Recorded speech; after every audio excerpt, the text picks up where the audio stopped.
প্রার্থী তালিকা নিয়ে কিছু হয়নি, তৃণমূলকে হারানোর পরিকল্পনা। প্রার্থী তালিকা একেবারে ইমেটেরিয়াল, নিচে পদ্ম, উপরে নরেন্দ্র মোদীজি।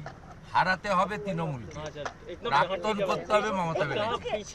দাদা বলছি, এবারের কি কোনো নতুন চমক থাকতে চলেছে? চমক একটাই, আগামী পরশুদিন ব্রিগেড সমাবেশ। অতীতের সব রেকর্ড ভেঙে মানুষের জমায়েত হবে। আর দাদা, আজকে প্রধানমন্ত্রীর সঙ্গে যখন রাষ্ট্রবাদী সনাতনীদের গর্জন শুনবেন। 26-এর নির্বাচন তৃণমূলের বিষয়। প্রার্থী তালিকার ক্ষেত্রে নতুন কোনো মুখ বা কত নাম আপনাদের না ভাবলেই চলবে। আবারও বলছি, এবারে প্রার্থী একেবারে গৌণ।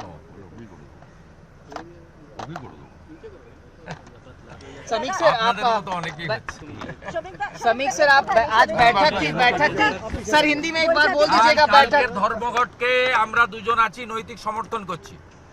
সুপ্রিম কোর্টের অর্ডারও মানেনি যে সরকারি কর্মচারী, শিক্ষক, পুলিশ কর্মচারী কালকে সর্বাত্মক ধর্মঘট করুন, আমরা নৈতিক সমর্থন থাকলো। सर हिंदी में भी शॉर्ट में রাজ্য বিজেপির সভাপতি এবং এলওপির সমর্থন থাকলো।